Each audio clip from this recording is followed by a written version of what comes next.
Hello friends, good evening. तो हम क्या पढ़ रहे थे? Communicable disease. तो हमने पिछले क्लास में क्या पढ़ा? Chicken pox and small pox.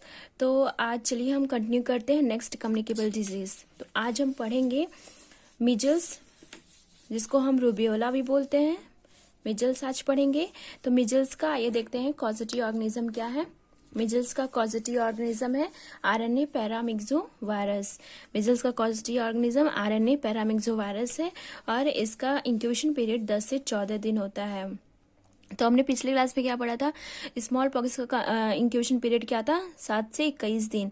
और चिकन पॉक्स का इंक्यूबेशन पीरियड 7 से 21 दिन।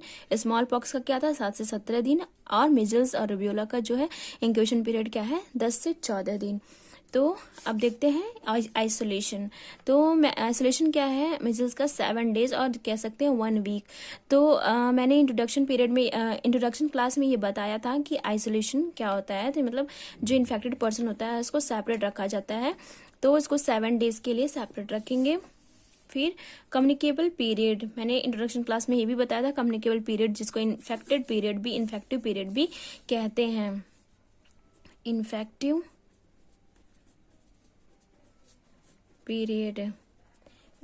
पीरियड भी बोलते हैं इसको, कम्युनिकेबल पीरियड का। तो ये जो होता है, क्या होता है communicable period? 4 days before and 4 days after appearing of the rashes. तो ये जो रैसेस अपीयर हो रहे हैं उसके 4 दिन पहले और अपीयर हो गए उसके 4 दिन तक, इसमें ज़्यादा पॉसिबिलिटी होती है दूसरे पर्सन को इन्फेक्टेड करने के लिए। लेकिन मोस्ट पॉसिबिलिटी जो होती है वो during the appearance of the rashes होता है। Before and during appearance of the rashes ज़्यादा पॉसिबिलिटी होती है, लेकिन ये 4 दिन पहले और 4 दिन बाद भी ज़्यादा पॉसिबिलिटी होती है। वो कम्युनिकेबल डिजीज जो होता है वो दूसरे पर्सन को इन्फेक्टेड कर सकता है, इसलिए उसको 7 दिन तक या 1 हफ्ते तक उसको सेपरेट रखते हैं। सीजन क्या होता है? कौन से सीजन में ज़्यादा इफेक्ट करता है? विंटर सीजन में। और रूट ऑफ ट्रांसमिशन क्या है इसका? रेस्पिरेटरी। तो मोड ऑफ ट्रांसमिशन क्या है? ड्रॉपलेट इन्फेक्शन और ड्रॉपलेट न्यूक्लियाई बाय कफिंग और स्नीजिंग, और बात करने से या फिर खांसने से, छींकने से। तो ये दूसरे पर्सन को इन्फेक्टेड कर सकता है। तो अब देखते हैं आइए साइन एंड सिम्टम्स। मिजल्स का साइन एंड सिम्टम्स देखते हैं। इसमें भी फेजेस है जो मैंने पिछले क्लास में बताया था। Pre eruptive phase, eruptive phase क्या होता है। तो इसमें भी फेजेस है। अब आइए फर्स्ट फेज देखते हैं, प्री इरप्टिव फेज। तो प्री इरप्टिव फेज में क्या होता है कि फीवर होता है। जो पर्सन है अगर वो इस बीमारी से इस इन्फेक्शन से ग्रसित हो गया है तो उसको पहले फीवर होगा, फोटोफोबिया होगा। फोटोफोबिया आपने पढ़ा होगा क्या होता है कि एक्सट्रीम सेंसिटिविटी टू लाइट और इनटॉलरेंस ऑफ लाइट। मतलब जो पर्सन होता है वो लाइट को टॉलरेट नहीं कर पाता, उसको दिक्कत होती है। इनटॉलरेंस ऑफ, मैं यहाँ लिख देती हूँ, एक्सट्रीम सेंसिटिविटी टू लाइट। तो अब नेक्स्ट देखते हैं लैक्रिमेशन। लैक्रिमेशन क्या होता है कि flow of tears. Lacrimation, flow of tears. Next है रेड आई। तो रेड आई हो जाता है। अब नेक्स्ट साइन एंड सिम्टम्स आइए देखते हैं कि इसमें मिजल्स का जो प्री इरप्टिव फेज है इसमें नेक्स्ट साइन एंड सिम्टम्स है 3C साइन। तो 3C साइन क्या है? ये बहुत ही इंपॉर्टेंट है। ये अक्सर ये बार बार ये क्वेश्चन पूछता है। तो 3C साइन में क्या क्या आता है? कफिंग आता है, कॉरिजा आता है एंड कॉन्जक्टिवाइटिस आता है। कफिंग, कॉरिजा क्या होता है कि inflammation of mucus lining of nose और रेस्पिरेटरी ट्रैक। मैं यहाँ लिख देती हूँ, इन्फ्लामेशन ऑफ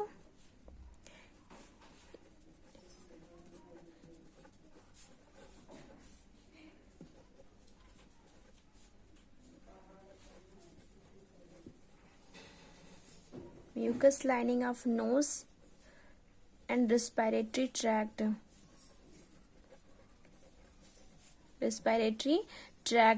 तो कॉरिजा क्या होता है? Inflammation of mucus lining of nose and respiratory tract. And conjunctivitis क्या होता है कि inflammation of conjunctiva. Next sign and symptoms है कॉप्लिक स्पॉट्स। ये बहुत ही इम्पॉर्टेंट है ये भी। और इसमें क्या कॉप्लिक स्पॉट्स कैसा होता है कि कहाँ प्रेजेंट होता है, ये प्रेजेंट कहाँ होता है, ओरल कैविटी में प्रेजेंट होता है, ओरल कैविटी में प्रेजेंट होता है। और कहाँ, opposite to first and second molar teeth. ये जो फर्स्ट और सेकेंड मोलर टीथ होता है उसके अपोजिट साइड में कॉप्लिक स्पॉट प्रेजेंट होता है। और ये किस तरह होता है, ये टेबल साल्ट लाइक अपीयरेंस होता है, इसका टेबल साल्ट लाइक अपीयरेंस होता है कॉप्लिक स्पॉट का। तो ये 3 साइन और कॉप्लिक स्पॉट जो होता है वो प्री इरप्टिव फेज का, मिजल्स का प्री इरप्टिव फेज है। जो साइन एंड सिम्टम्स दिखते हैं प्री इरप्टिव फेज में, ये बहुत ही इंपॉर्टेंट है, 3 साइन और कॉप्लिक स्पॉट। तो ये आपको याद रखना चाहिए हमेशा। फिर सेकेंड है, अब आते हैं इरप्टिव फेज। इरप्टिव फेज क्या होता है कि जब साइन एंड सिम्टम्स जो होते हैं, रैशेस जो होते हैं वो स्टार्ट होने लगते हैं, तो उसको इरप्टिव फेज कहते हैं। तो इरप्टिव फेज में रैशेस दिखते हैं। तो रैशेस कहाँ दिखते हैं, फर्स्ट रैशेस जो अपीयर होते हैं behind the year, first rashes behind the year appear होते हैं। तो हमने पिछला जो क्या पढ़ा था, स्मॉल पॉक्स, चिकन पॉक्स। तो चिकन पॉक्स में फर्स्ट रैसेस कहाँ होता है, चेस्ट या ट्रंक पे, और स्मॉल पॉक्स में कहाँ, इस फेस पे फर्स्ट रैसेस अपीयर होते हैं। तो अब हम पढ़ रहे हैं मिजल्स रूबियोला, जिसमें फर्स्ट रैसे इरप्टिव फेज में जो फर्स्ट रैसेस अपीयर होते हैं वो बिहाइंड द ईयर, ईयर के बिहाइंड पीछे सब फर्स्ट रैसेस स्टार्ट होते हैं। कलर इसका क्या होता है, डस्टी रेड कलर का होता है, ये डस्टी रेड कलर होता है इरप्टिव फेज में। जो रैसेस फर्स्ट अपीयर हो रहा है वो डस्टी रेड कलर, मतलब धुंधले की तरह वो कलर होगा उसका। और इसमें जो रैसेस होते हैं वो कैसे होते हैं, कैसे दिखते हैं, maculo papular stage of rashes are present.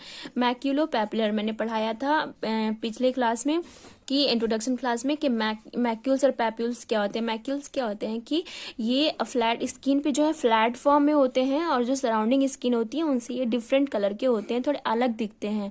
और इनका डायमीटर जो होता है 1 centimetre, less than 1 centimetre diameter होता है। और पैप्यूल्स क्या होते हैं, ये एलिवेटेड फॉर्म में होते हैं, थोड़े उभरे हुए फॉर्म में होते हैं, और ये उभरे हुए होते हैं, और ये सॉलिड फॉर्म में होते हैं। इनका भी diameter 1 centimetre, less than 1 centimetre diameter होता है। तो हमने इतना पढ़ा। फिर आइए देखते हैं पोस्ट इरप्टिव फेज में क्या होता है। तो जो पोस्ट इरप्टिव फेज में मतलब लास्ट में क्या होता है कि जो पेशेंट होता है वो रिकवर करने लगता है, मतलब जो साइन एंड सिम्टम्स होते हैं वो डिसअपियर होने लगते हैं, रिकवर करने लगता है। ठीक है, समझ में आया।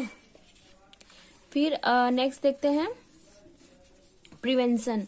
प्रिवेंशन क्या है कि जो मीजल्स रूबियोला होता है, तो मैंने इम्यूनाइजेशन शेड्यूल में जब पढ़ाया था, क्लास लिया था, तो उसमें मैंने बताया था कि मीजल्स वैक्सीन के बारे में। तो जो मीजल्स वैक्सीन होती है वो 9 मंथ पे देते हैं, वो 9 मंथ पे देते हैं। और रूट क्या होता है, सबक्यूटेनियस देते हैं, अमाउंट 0.5 ml देते हैं, और ये लाइव वैक्सीन होता है। और ये वो लिफिलाइज्ड फॉर्म में आता है, मतलब ये पाउडर फॉर्म में आता है। और इसको देने से पहले हम कैसे प्रिपेयर करते हैं, इसको डिस्टिल वाटर में प्रिपेयर करते हैं। हमने क्या पढ़ा था इम्यूनाइजेशन शेड्यूल में, जो बीसीजी का वैक्सीन होता है वो भी लिफिलाइज्ड फॉर्म में आता है, लेकिन इसको एनएस में प्रिपेयर करते हैं। और जो मिजल्स होता है भी लिफिलाइज्ड फॉर्म, पाउडर फॉर्म में आता है, लेकिन इसको हम डिस्टिल वाटर में प्रिपेयर करके देते हैं। और 4 घंटे के अंदर ही देना होता है, 4 घंटे के ज़्यादा 4 घंटे के बाद अगर हम देंगे तो ये खराब हो जाते हैं। तो एक कॉम्प्लिकेशन होता है, वो कॉम्प्लिकेशन मैंने बताया था, TSS, टॉक्सिक शॉक सिंड्रोम होता है, जिसमें वोमिटिंग होता है, डायरिया होता है, और फीवर, हाई फीवर होने लगता है। तो ये सारे क्यों होता है ये, क्योंकि जो कंटामिनेटेड मिजल्स होते हैं, जो कंटामिनेटेड हो जाते हैं, 4 घंटे से ज़्यादा समय हो जाता है, तो उसमें स्टैफिलोकोकस एक बैक्टीरिया होता है, स्टैफिलोकोकस एक बैक्टीरिया होता है जो कंटामिनेटेड मिजल्स में ग्रोथ करने लगता है, जिसकी वजह से ये कॉम्प्लिकेशन हो जाती है, TSS हो जाता है। ये प्रॉब्लम उस पेशेंट में क्रिएट हो जाती है, होने लगती है। और ये इसीलिए ये हम 4 घंटे के अंदर ही वैक्सीन दे देते हैं। तो आइए अब देखते हैं ट्रीटमेंट के बारे में। तो ट्रीटमेंट जो है इम्यूनोग्लोबुलिन देते हैं 0.25 ml पर kg ऑफ बॉडी वेट के अकॉर्डिंग। ट्रीटमेंट देंगे। और कॉम्प्लिकेशंस क्या क्या हो सकते हैं, डायरिया हो सकता है, ओटाइटिस मीडिया, मिडल ईयर में इन्फेक्शन हो सकता है, अदर रिस्पिरेटरी प्रॉब्लम जैसे निमोनिया होता है जिसको बोलते हैं inflammation of lung parenchyma.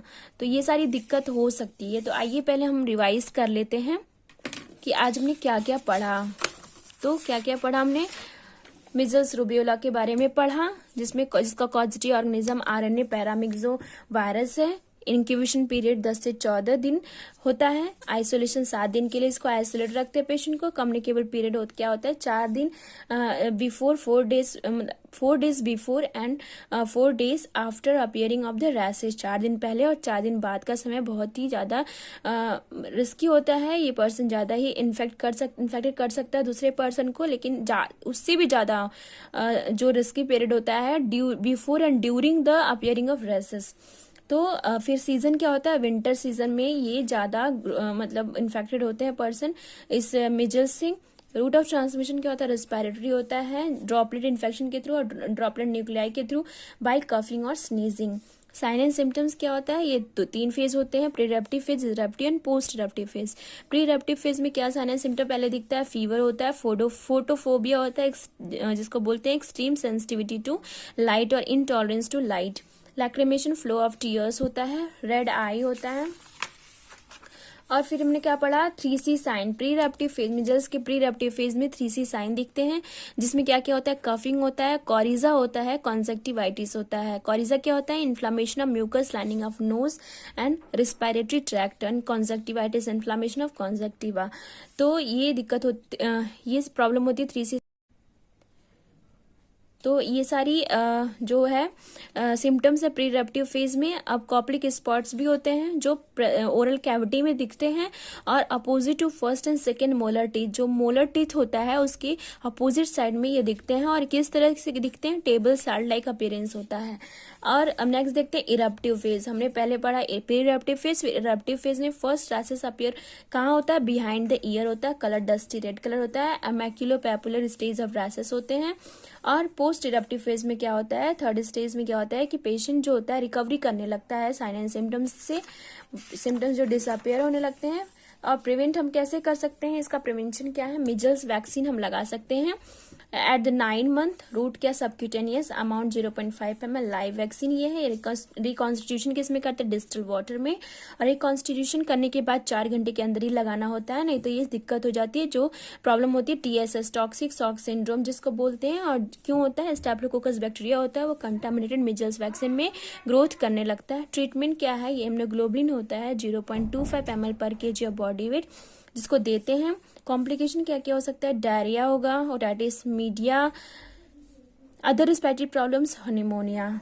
I hope आपको आज का ये टॉपिक मीजल्स रूबियोला जो आपको समझ में आया होगा।